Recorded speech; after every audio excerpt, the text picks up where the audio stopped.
자, 저 들어왔습니다. 국성욱 강사입니다. 이번이 지금 복습짐은 8번째니까 마지막이에요. 그래서 지금 감정평가를 싹 묶어놨어요. 싹 묶어놨어요. 그리고 지금 다음 주에 할 감정평가 3방식하고 가격 공식 제도까지 다 묶어놨어요. 그러니까 최소한의 이 공부 분량이에요. 3방식에 대한 계산 문제 이런 거 빼고 반드시 얘는 극복을 하셔야 됩니다. 자, 그리고 양이 좀 많아요. 그러니까 빨리빨리 제가 한번 진행해 볼게요. 자, 일단 바쁘다고 했는데 일단 요건 하나 하고 넘어가겠어요. 계산 문제 나름 그래도 꼼꼼히 정리해서 올려놨더니 조회수가 너무 낮죠. 이게 조회를 하라는 게 아니라 그렇죠. 한번 도전을 좀 해보시라는 거죠. 지금 계산 문제는 분명히 풀지 않아도 합격을 하시는 분도 많습니다. 그러나 계산 문제 중에 한 3개나 4개 유형 정도는 선택을 해서 준비를 해가면 그렇죠. 보다 짧은 시간에 분명히 많은 점수를 획득할 가능성이 커요. 그리고 우리 시험에 계산 문제가 9개나 나오기 때문에 9개를 전혀 안 보고 그냥 3번 찍는다 그러면 자신감이 좀 떨어져요. 그러니까 한 3개 정도, 4개 정도 딱 유형을 좀 준비해 주세요. 제가 기본적으로 기출되는 모든 유형들, 그렇죠. 체계적으로 제가 만들어서 자료도 올리고 찍어 놓을 테니까. 일단 5월달부터는 하실 거죠? 지금 남겨놓은 거죠. 안 보는 게 아니라 5월달부터 보려고. 그리고 이미 또 요청도 누군가가 하셨어요. 탄력성을 한번 기출 계산 문제 싹 묶어서 유형별로 한번 설명 좀 해달라고. 그러니까 그것도 제가 다음 주에 준비해 놨어. 그러니까 한번 보시죠. 아휴, 힘들어요. 힘들어. 이론 암기하는 것도 쉽지 않은데, 야, 계산 문제까지. 그래도 어쩔 겁니까? 일단 자격증을 따기로 목적을 얻었으니까, 자, 해보자고요. 자, 시작하겠습니다. 잡소리 끝내고. 자, 이번엔 감정평가 끝번이 54번이죠. 이게 감정평가는 싹 묶어놓은 거예요. 자, 들어갈게요. 자, 일단 감정평가 2의 첫 번째 감정평가의 정의가 나오죠. 감정평가 정의는 토지 등의 경제적 가치를 판단해서 그 결과를 가액으로 표시하는 활동이죠. 즉 가치를 추계하는 활동이에요. 그래서 두 번째 논점이 부동산의 가치 이론이 나오죠. 그 중에 가치와 가격은 다른 것이냐 틀린 것이냐, 이게 요 문제죠. 자, 우리가 가치는 항상 어떻게 정의됩니까? 그러면 장래 기대되는 이익이죠. 장래 기대되는 이익을 현재 가치로 환원한 값입니다. 근데 이 장래 기대되는 이익이라는 건 유형적인 거, 무형적인 거 상관없이 포함되는 것이고, 금전적인 이익, 비금전적인 이익도 상관없이 다 포함되는 개념인 거죠. 그 다음에 시장에서 재화가 실제로 거래된 금액입니다. 그러면 가격이고, 그 다음에 가격은 항상 실제 거래됐으니까 객관적이고 구체적인 거죠. 그 다음에 가격은 실제 거래된 과거의 값이고요. 가치는 장래 기대이익을 현재 가치로 환원한 현재의 값입니다. 일정 시점에 하나만 존재한다면 가격일 것이고, 이용 목적에 따라 다양하게 나타나면 가치이겠죠. 자, 여기는 효용, 상대적 희소성, 유효, 수요, 즉 효상유, 가격 발생 요인에 대해서 설명하고 있어요. 효용이 무엇입니까? 봤더니 인간의 필요나 욕구를 만족시켜 줄 수 있는 재화의 능력입니다. 이렇게 경제학은 정의하고 있어요. 그리고 이 재화의 능력 중에 부동산의 능력은 무엇으로 찾습니까? 그러면 주거용 부동산은 거주의 쾌적성으로 찾고, 수익성 부동산은 수익성으로 찾고, 공업용 부동산은 생산성으로 찾습니다. 여기까지. 이거 옳은 지문이에요. 그 다음에 상대적 희소성은 항상 인간의 욕구에 비해서 재화의 양이 부족한 현상입니다. 맞았고, 유효 수요는 수요 중에 어떤 수요가 유효합니까? 그러면 구매 능력이 있는 수요죠. 그러니까 유효 수요는 구매 의사도 있어야 되고 구매 능력도 있어야 돼요. 근데 구매 능력을 필요로 하지 않는다고 했으니까 X가 되겠네요. 그 다음에 효상유 가격 발생 요인은 단독으로 작용하는 것이 아니죠. 항상 결합해서 작용을 하는 거죠. 그래서 단독으로 작용하는 것이 아니라 결합해서 가격 가치를 발생시킵니다. 그러니까 옳은 지문이죠.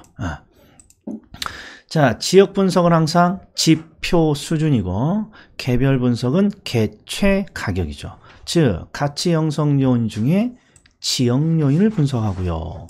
지역 내 부동산의 표준적인 이용과 지역 부동산의 가격 수준을 판정하는 활동입니다. 그래서 지표 수준이죠. 지표 수준.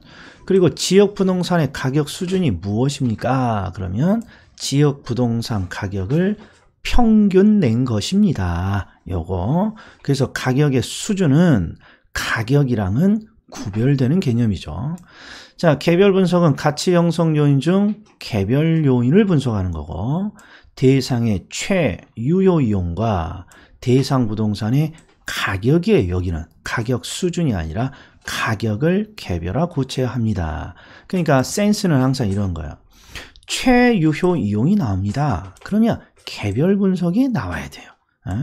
표준적인 이용이 나오면 지역 분석이 나와야 되고 지역 부동산의 가격 수준이 나오면 지역, 구체적 가격이 나오면 개별 이렇게 나와야죠. 여기는 지금 지역 분석의 대상을 소개하고 있습니다. 일단 대상이 속한 지역입니다. 그러면 지역, 인근 지역이겠죠. 그 다음에 대상이 속하지 아니했지만 인근 지역과 유사합니다. 유사 지역이고 그리고 5글자 여기는 동일 수급권이죠. 동일 수급권은 동일 수요와 공급 가능 권역인데 실무에서는 그냥 동일 시장이라고 쓰는 거죠. 동일 시장. 동일 시장이란 뭡니까? 대상 부동산과 대체 경쟁 관계가 성립하고 가치 형성에 서로 영향을 주는 다른 부동산이 존재하는 권역입니다. 여기에 있는 문구들은 전부 다 법에 규정된 내용이라 어렵게 표현되어 있어요. 그냥 줄이면 대상 부동산과 유사한 부동산이 존재하는 권역이에요. 그러니까 대상과 유사한 부동산 이렇게 뭉쳐있는 지역, 이게 시장 지역일 테니까. 그 다음에 6번은 시험에 2번이나 나왔는데요. 한번 찾아보세요. 제가 일부러 일단 다시 한번 찾아보세요. 뭐가 틀렸는지. 자, 인근 지역이니까 대상이 속한 지역입니다. 이건 맞았어요. 근데 뭐가 틀렸냐? 지역이잖아요. 그러니까 개별 요인이 아니라 지역 요인을 공유합니다. 이렇게 나와야지. 지역 요인을 공유합니다. 그 다음에 가격의 원칙. 자, 기준 시점을 확정해야 됩니다. 그러면 가격은 끊임없이 변하니까요. 변동의 원칙. 자, 예측의 원칙은 제가 기본 강의 중에 강조를 하진 않았지만 미래를 예측하라는 거예요. 그래서 가치 형성 요인의 변동의 추이 또는 동향을 주시해야 된다. 왠지 예측을 해야 된다. 이런 뜻 같죠. 자, 그 다음에 자, 부동산의 유용성이 최고로 발휘되기 위해서는 부동산을 둘러싼 외부 환경과의 관계가 중요하다. 이걸 강조하는 게 외부 환경과의 적합의 원칙이죠. 적합의 원칙. 그 다음에 부동산의 유용성이 최고로 발휘되기 위해서 부동산 구성 요소의 결합. 자, 부동산 구성 요소는 내부에 존재하는 거죠. 내부 구성 요소에 균형이 있어야 합니다. 그러면 균형의 원칙이고. 자, 감정평가를 하는 주체는 지역 분석을 합니다. 그러면 찌읒 적합의 원칙을 활용하고 개별 분석을 합니다. 그러면 끼어 균형의 원칙을 활용해야죠. 그리고 내부 설비가 지나치게 과소해서 나타나는 감가. 내부적 감가는 기능적 감가고 외부 환경으로 만들어지는 감가는 경제적 감가죠. 그러니까 이건 굉장히 중요한 어떤 포인트예요. 적합의 원칙은 지역 분석, 균형의 원칙은 개별 분석에서 활용되고 내부 구성 요소에 균형이 없어서 발생하는 감가는 기능적, 외부 환경과의 부적합으로 만들어지는 감가는 경제적 감가. 이렇게 돼야죠. 자, 그 다음에 대체 원칙이 나왔습니다. 대체 원칙은 대체성 있는 두 개 이상의 재화가 존재합니다. 항상 요게 전제예요. 대체성은 둘 이상의 유사한 재화가 존재하는 거예요. 그리고 첫 번째 문장이 그들 재화의 가격은 서로 관련되어 이루어집니다. 맞았죠? 그리고 유용성이 동일하다면 가장 가격이 싼 것이 선택됩니다. 맞았고. 둘 다 옳은 질문이에요. 그래서 요게 지금 한 문장이 요게 양쪽의 문장에 공통적으로 적용되는 문장이에요. 자, 그 다음에 인근 토지를 매수하거나 기존 건물의 증축 여부를 결정합니다. 전부 다 추가 투자의 사례예요. 추가 투자. 기존 건물을 증축할까 말까. 인근 토지를 매수할까 말까. 전부 다 돈이 들어가잖아요. 그래서 이 돈을 투자할지 말지는 돈이 전체 가치 형성에 기여를 하느냐 안 하느냐. 기여의 원칙으로 결정이 되는 거죠. 추가 투자 여부, 기여의 원칙. 자, 3방식이 나오면 몇 대는 맞아야 같다고? 대체 원칙. 3대는 맞아야 됩니다. 자, 감정평가의 원칙이에요. 자, 여기는 법의 조문이고 시험에 이런 것도 나와요. 일단 기준 시점이 무엇입니까? 이렇게. 그러면 감정평가액을 결정하는 기준이 되는 날짜죠. 기준 시점은 감정평가액 또는 가치축의 기준이 되는 날짜. 그런데 법은 이 기준 시점을 몇 월 며칠자로 할 것이냐를 규정하고 있어요. 뭐라고 해놨냐? 그러면 몇 월 며칠자입니까? 그러면 가격 조사를 완료한 날짜로 해. 이렇게 되어 있죠. 그런데 이제 해석을 잘 해주셔야 돼. 자, 첫 번째. 감정평가업도 서비스업이에요. 그래서 감정평가 의뢰인의 요청이 대단히 중요해요. 그래서 의뢰인이 기준 시점에 대해서 아무런 언급이 없으면 법은 가격 조사를 완료한 날짜로 하세요. 이렇게 돼 있어요. 그런데 의뢰인이 요청에 의해서 의뢰인의 요청으로 기준 시점이 미리 정해진 경우도 있어요. 미리. 그러면 그 시점을 기준 시점을 할 수 있겠죠. 이게 너무나 중요한 거예요. 의뢰인이 다른 시점을 기준 시점으로 정해줬다면 당연히 그 날짜를 기준으로 해야 되는 거예요. 서비스업이니까. 그리고 여기는 가격조사가 가능한 경우는 돼야죠. 그 다음에 감정평가에 관한 규칙, 요놈이 우리 부동산 감정평가 실무를 규정하고 있는 법입니다. 감정평가에 관한 규칙. 여기서 가격조사가 가능한 경우라고 했고 소급하여 평가할 수 없도록 되어 있습니다. 자, 소급이라는 건 과거의 특정 시점을 기준 시점으로 하는 거예요. 예를 들어서 지금 2019년도인데 2018년 1월 1일 2018년 1월 1일 과거의 시점으로 의뢰인이 평가를 좀 해주세요. 이런 걸 우리는 소급평가라고 해요. 소급평가. 그런데 강조했지 않습니까?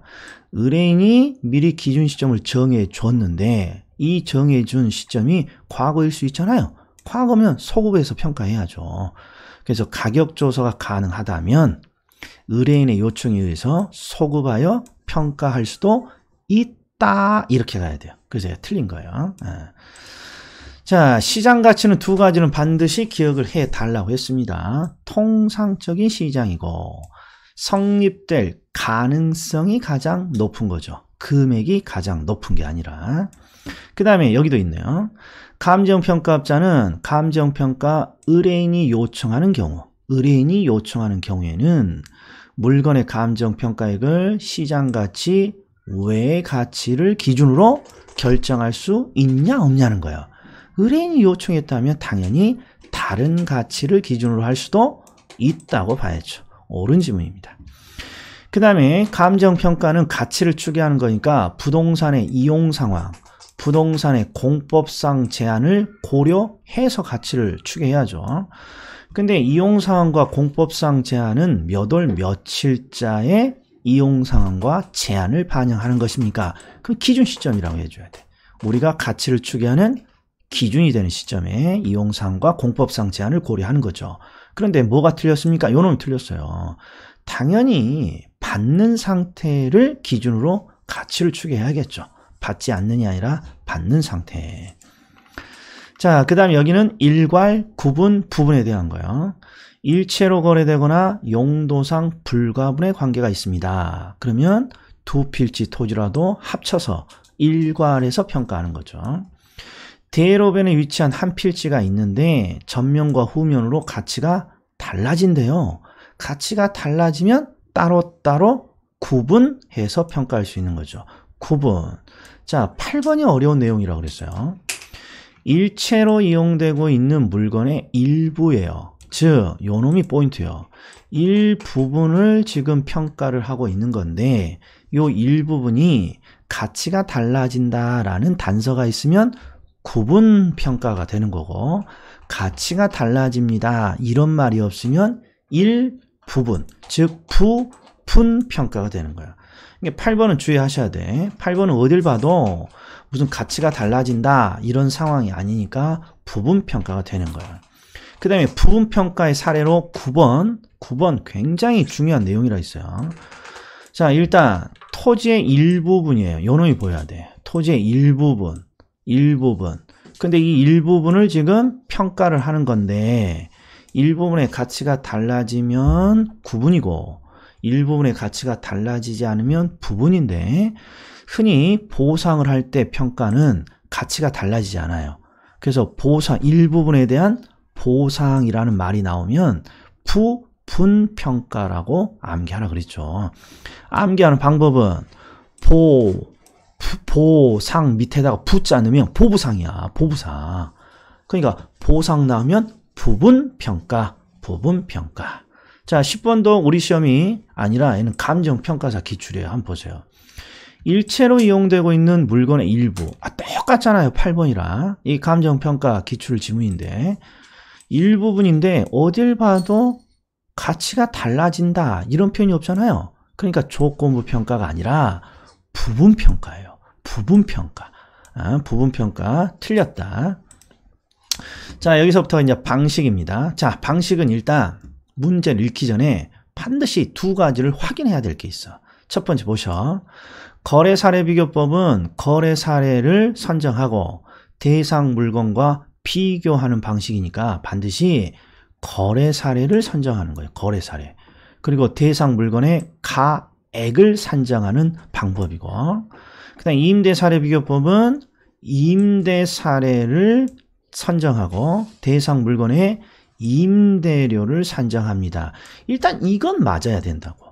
그러니까 제가 여기다가 빵꾸를 뚫어놓은 거죠. 줄이면 거래 사례 비교법은 거래 사례를 선정해서 대상 물건의 가액을 산정하고, 임대 사례는 임대 사례 비교법은 임대 사례를 선정해서 임대료를 산정하는 방식이에요.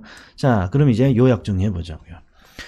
거래 사례 비교법은 대상 물건과 가치 형성 요인이 같거나 비슷한 물건의 거래 사례를 선정하고 이걸 대상과 비교하는 거죠. 근데 대상과 몇 가지를 비교합니까? 그러면 사정, 보정, 시점 수정, 가치 형성 요인을 비교한다고 돼 있는데, 가치 형성 요인은 일지계잖아요. 일지계. 근데 실무에서 일반적 요인까지 분석하는 실무관은 없다고 그랬어요. 그래서 공식이 사, 시, 일반적 요인 빼고 지, 계를 비교한다. 이렇게 암기하고 있는 거예요. 그 다음에 임대 사례 비교법은 대상과 가치 형성 요인이 같거나 비슷한 물건의 임대 사례를 선정하고 이걸 대상과 비교하는 거죠. 그리고 여기도 대상과 몇 가지를 비교합니까? 사시, 지계를 비교하는 거예요. 그리고 임대 사례니까 임대료를 산정하고, 자, 그 다음에 여기 있습니다. 자, 요놈 주의. 자, 감정평가와 관련된 법에서는요, 토지의 가치를 추계할 때는 거래 사례 비교법이 아니라 공시지가 기준법을 활용하도록 되어 있어요. 우리 조금 있다가 우리 가격 공시제도 보면 요 법조문이 있어요. 그러니까 토지에 대한 감정평가는 반드시 공시지가를 기준으로 하도록 되어 있어요. 이게 공시지가 기준법이에요. 근데 얘도 포인트를 잡아보면 일단, 자, 표준지 공시지가를 선정하는 거야. 공시지가 중에 표준지 공시지가. 그리고 얘는 가액을 산정하는데 물건이 중요해요. 토지의 가액을 산정하는 방법이에요. 토지의 가액을 산정하는 방법. 그러니까 공시지가 기준법은 줄이면 표준지 공시지가를 기준으로 토지의 가격을 추계하는 방법이에요. 그런데 이 공시지가 기준법은 항상 요 거래사례 비교법이랑 유사해요. 거래사례 대신에 공시지가만 쓴다고 생각하면 되는 거예요. 자, 그래서 한번 비교를 해볼게요, 제가. 자, 대상 물건과 가치 형성 요인이 같거나 비슷한 물건의 거래 사례를 찾아내는 게 거래 사례 비교법이라면, 공시지가 기준법은 가치 형성 요인이 같거나 비슷하여 유사한 이용 가치를 지니는 표준지 공시지가를 산정하는 거예요. 문구가 거의 비슷하죠. 그리고 거래 사례 비교법은 대상 물건의 현행에 맞게 사, 시, 지계 등의 비교를 거치는데, 여기도 대상 토지의 현황에 맞게 뭔가 비교를 해요. 근데 이게 너무 어려운 논점이 하나 있어. 여기는 시지계라고 되어 있어. 사시지계가 아니라 시지계. 뭐가 빠져 있는 거예요? 뭐가? 사정보정이 빠져 있다는 거예요. 사정보정. 이게 우리 시험에 한 4년 전에 한번 나와서 겁나게 많이 틀렸어. 자, 표준지 공시지가는 정부가 공적으로 발표한 지가입니다. 정부가 공적으로 발표한 지가. 그러니까 사정이라는 게 들어가 있을 수 없어요. 이 사정이라는 건 거래 당사자들끼리 거래 가격을 왜곡시키는 사정이죠. 금매라든지 친인척 간의 거래든지 이런 사정이 들어가면 가격이 왜곡되잖아요. 거래 가격이. 근데 공시지가는 정부가 발표한 공적인 지가니까 사정이 개입될 여지가 없어요. 그러니까 사정은 보정을 하지는 않는다. 겁나게 잘 나온다. 공시지가 기준법은 거래사례 비교법이랑 똑같은 건데 토지의 가격을 산정하는 방법으로 법이 선택했고, 공시지가란 표준지 공시지가를 기준으로 하고, 또 표준지 공시지가는 사정이 고려된 사정이 없는 공적인 지가니까 사정 보정은 할 필요 없고. 아유 어렵다. 그 다음에 원가법과 적산법인데, 일단 원가법은 가격을 산정하는 거예요, 임대료를 산정하는 거예요? 원가니까 가액을 산정하는 방법이고, 적산은 시옷자가 보입니까? 시옷자, 그러니까 뒤에 이응, 임대료를 산정합니다. 근데 여기는 전부 다 공식이 있기 때문에 시험이 잘 나오는 거죠. 원가법은 제조들 원가의 감가 수정을 하는 거고, 적산법의 공식은 뭡니까? 아직 수업하기 전이니까.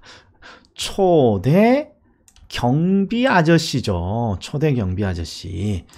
자, 그래서 원가법부터 보자고요. 자, 일단 원가는 원가를 추계하는 거죠. 근데 감정평가는 이걸 제조달 원가라고 하고, 제조달 원가는 항상 새 물건의 가치를 의미해요. 원가를 투기해서 만든 거니까 새 물건의 가치. 그래서 내가 중고 물건의 가치를 추계한다면 감가를 반영해 줘야죠. 이걸 우리는 감가 수정. 그래서 제조달 원가에서 감가 수정을 하는 거죠. 그리고 물건의 가액을 산정하는 방법이고. 자, 적산법은 항상 초대 경비 아저씨죠. 초대 경비 아저씨. 자, 대상 물건의 기초 가액에 기대 이율을 곱하여 산정한 기대 수익에 물건을 계속해서 임대하는 데 필요한 경비를 더하여 임대료를 산정합니다. 솔직히 여기도 빵꾸를 뚫고 싶었는데 빵꾸가 너무 많아서 제가 참았어요. 적산법은 초대 경비 아저씨, 기초가액, 기대 이율, 거기다가 경비를 더한다. 자, 수익환원법은 가치의 정의로부터 출발했다는 걸 잊으면 안 돼요.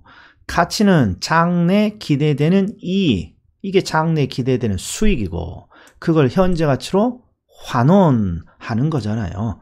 그래서 수익환원법은 항상 장래 산출할 것으로 기대되는 순수익이나 미래 현금 흐름을, 요게 지금 장래 수익을 나타내는 문구예요. 그리고 밑이 현재 가치를 나타내는 문구가 나와야죠. 그래서 네 가지를 다 맞춰줘야 돼. 장래 산출할 것으로 기대되는 순수익 또는 미래의 현금 흐름을 환원하거나 할인하여 물건의 가액을 산정하는 방법입니다. 가액을 산정하는 방법.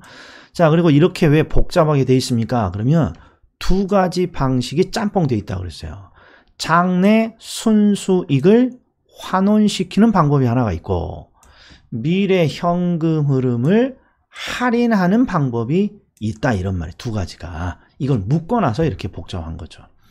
자, 수익분석법은 이게 옳은 지문입니다. 자주 안 나오니까 문구만 좀 확인하시라 그랬어요. 그래서 제가 일단 두 문자가 있어. 두 문자가 순수익의 경비. 전혀 기억이 없죠. 아직 수업 듣기 지금 수업을 들은 지가 지금 한 달 반이 넘어가니까. 그래서 암기가 이거였어요. 적산법은 시옷이니까 이응, 임대료를 구해요. 그리고 수익 분석법도 시옷 다음에 이응이니까 임대료를 구한다고. 근데 적산법은 초대 경비 아저씨고, 수익 분석법은 순수 경비 아저씨죠. 초대 경비 아저씨, 순수 경비 아저씨, 이렇게. 그리고 해석은 이렇게 했죠. 수익 분석법은 수익을 분석해서 임대료를 산정해요. 근데 어떻게 임대료를 산정합니까? 그럼 일단 일반 기업 경영에 의해 산출된 총수익, 즉 모든 수익을 분석하는 거예요. 모든 수익을. 그래서 거기서 순수익을 뽑아낸 다음에 거기에 경비를 더해서 임대료를 산정합니다. 이렇게 해석을 해줘야 돼. 총수익, 모든 수익을 분석해서 순수익을 찾고 거기에 경비를 더합니다. 순수 경비 아저씨, 이렇게. 자, 그 다음에 여기는 주된 평가 방법이에요. 이 중에 요 세 가지는 꼭 좀 기억을 좀 해주시기 바랍니다. 자, 법은 토지를 무엇으로 평가하라고 그랬냐? 그러면 거래사례 비교법이 아니라 공시지가 기준법이에요. 공시지가 기준법. 건물은요, 원가법을 주된 평가 방법으로 하는 거고, 맞았고, 구분 소유권은 아파트죠, 아파트. 자, 토지와 건물은 암기를 해줘야 돼요. 법에 토지는 공시지가 기준법, 건물은 원가법이니까. 그러면 그리고 나머지 물건들은 거래가 많으면 거래사례 비교법, 거래가 없으면 원가나 수익환원법을 따라가는 거예요. 자, 아파트 등의 구분 소유권은 거래가 겁나게 많아요. 그러니까 거래사례 비교법을 주된 평가 방법을 활용하는 거예요. 그 다음에 임대료 보세요. 임대료에서는 임대 사례가 굉장히 많죠. 그러니까 임대 사례 비교법을 적용하는 거예요. 자, 그리고 오늘 봐요. 자동차 항공기 선박인데 시험에 3번이나 나왔어요. 자동차는 거래가 많습니까? 거래가 없습니까? 굉장히 많아요. 그러니까 왠지 자동차는 거래 사례 비교법을 해야 됩니다. 그런데 항공기 선박은 내가 최근 10년 안에 거래한 역사가 있는지 봐요. 없어. 그러니까 항공기와 선박은 거래 사례 비교법을 적용할 수 없어요. 대신 만들어내는 물건이니까 원가법을 적용하는 거예요. 그래서 자동차는 거래가 많으니까 거래 사례 비교법이고, 항공기 선박은 원가법이에요. 그래서 얘가 틀린 지문이에요. 자동차가 거래 사례 비교법. 그 다음에 산림도 보세요. 산림은 산지와 임목을 일괄하는 게 아니라 구분하는 거예요. 그러니까 틀린 지문인데 왜 그러냐? 임목의 성격을 봐요. 우리 일장에서 정착물 중에 토지와 정착될 수 있는 물건 중에 하나가 임목이에요. 등기된 임목이라든지 명인 방법을 갖췄다든지 이러면. 그러니까 임목은 분명히 토지와 가치가 구분될 수 있는 애예요. 그래서 일괄이 아니라 구분하여 평가하는 것이 일반적이에요. 원칙이고. 자, 이제는 가격 공시 제도입니다. 꽤 길죠? 자, 가격 공시 제도. 표준지 공시지가 표준이가 나오면 반드시 국토교통부 장관이 나와야죠. 너 틀렸어, 이런 거예요. 그 다음에 자, 국토교통부 장관은 가로 빼고 읽으면 표준지에 대해서 매년 공시기준일 현재 적정 가격을 조사 평가하고 아유, 죄송합니다. 놀라셨겠네. 자, 또 요놈이 나왔네. 시군구 부동산 평가위원회가 나오면 안 되죠. 그죠? 국토교통부 장관은 중앙행정기관이니까 중앙부동산평가위원회 심의를 거쳐야죠. 틀렸어요. 그러니까 가장 먼저 확인할 게 표준위가 나오면 국토교통부 장관인지 봐야 되고, 표준위가 나오면 중앙행정기관 또는 중앙위원회인지를 반드시 봐야 돼요. 이런 걸 틀리면 서운하니까. 자, 그 다음에 또 이런 것도 물어봤어요. 표준지가 뭐니 물어봤어요. 그랬더니 이렇게 돼 있어요. 여기에 지금 제가 가로로 쳐놓은 거 있잖아요. 요게 표준지의 정의예요. 이용상황, 주변 환경, 그 밖의 자연, 사회적 조건이 유사하다고 인정되는 토지들 중에서 이 토지를 대표한, 이 일단의 토지를 대표한다고 생각되는 토지가 표준지예요. 자, 그 다음에 표준지 공시사항은 우리가 그래도 잘 기억하고 있죠. 면상을, 표주리, 지용도. 이게 표, 주, 우리. 이거 맞았네. 자, 그 다음에 표준지 공시지가는 국가, 지방자치단체 등이 그 업무와 관련하여 지가를 산정하거나 감정평가업자가 개별적으로 토지를 감정평가하는 경우에 기준이 됩니다. 이거 두 문자가 뭐예요? 표준지 공시지가 효력이죠? 지, 일, 국가. 지는 지가 정보를 제공하고요. 일은 일반적인 토지 거래의 지표가 되고요. 그리고 국이 이거죠. 국가, 지방자치단체, 감정평가업자, 이게 국감이죠. 국가, 지방자치단체, 감정평가업자는 토지를 평가하려면 무조건 표준지 공시지가예요. 그게 바로 토지를 가치를 추계할 때는 표준지 공시지가를 기준으로 한다는 공시지가 기준법이 이 조항에서 나온 거예요. 그 다음에 표준위에 이의가 있는 자라면 당연히 국토교통부 장관에게 이의를 신청해야죠. 30일 이내에. 맞았고. 자, 여기서부터는 개별 공시지가 2개요. 시험에 잘 나오는 개별 공시지가 2개. 표준지로 선정됐고 조세, 부과금 등의 부과 대상이 아니대요. 아주 잘 나오는 거죠. 자, 조세나 부담금을 부과하려고 개별 공시지가를 선정하는 건데 조세, 부담금의 부과 대상도 아니고 또 이미 표준지로 선정해놨어. 그러면 굳이 시장, 군수구청장이 돈 들여서 개별 공시지가를 산정할 필요는 없죠. 그러니까 개별 공시지가를 결정 공시하지 아니할 수 있다, 이렇게 되어 있는 거죠. 근데 뒷문장도 잘 보셔. 표준지로 선정된 토지는 산정을 할 필요는 없죠. 왜? 국토교통부 장관이 이미 표준지를 가격을 공시해 놨잖아요. 표준지로 선정된 토지는 당의 토지의 공시지가를, 즉 표준지 공시지가를 개별 공시지가로 간주합니다. 다 옳은 지문입니다. 그 다음에 개별 공시지가의 효력, 국세, 지방세 등 각종 세금의 부과, 요 세금의 부과를 위해서 개별 공시지가를 산정한다는 거, 요거 놓치면 안 되죠. 옳은 지문이에요.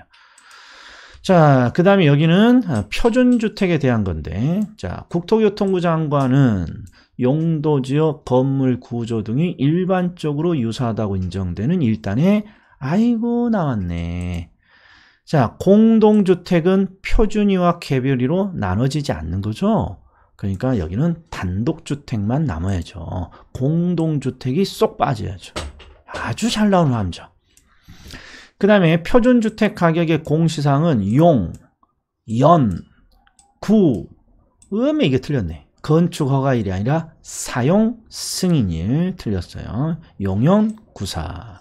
그 다음에 표준주택 가격은 주택시장의 가격 정보를 제공합니다. 겁나 잘 틀립니다. 겁나. 일단 틀렸어요. 표준주택 가격은 딱 하나에만 써먹어요. 개별주택 가격 산정의 기준으로만 활용되는 거예요. 개별주택 가격 산정의 기준으로만. 그래서 11번, 12번 보면 개별주택 가격하고 공동주택 가격의 효력을 지금 법 조문을 지금 그대로 내놓은 건데, 여기 보면 얘들이 전부 다 주택시장의 가격 정보를 제공한다고 되어 있어요. 여기에 뭐가, 주택 가격 중에 뭐가 쏙 빠져 있어요? 표준주택 가격만 빠져 있는 거예요. 그러니까 표준주택 가격은 주택시장의 가격 정보를 제공하는 이런 효과가 없어요. 그냥 개별주택 가격 산정의 기준만 되는 거예요. 명심하셔야 돼. 예. 자, 그리고 개별주택 가격은, 공동주택 가격은 전부 다 뒤에 조세, 과세 등의 업무, 이게 나와야죠. 과세 등의 업무, 업무와 관련된 기준이 된다는 거. 자, 여기까지입니다. 자, 내용이 꽤 많아요. 암기해야 될 것도 많고, 이번 주가 종강주니까 딱 이 두 장만 달달 해주면 점수 3개는 오릅니다. 아, 3개는 믿고 한번 해보셔요. 자, 여기까지입니다. 자, 다음에 또 뵙겠습니다.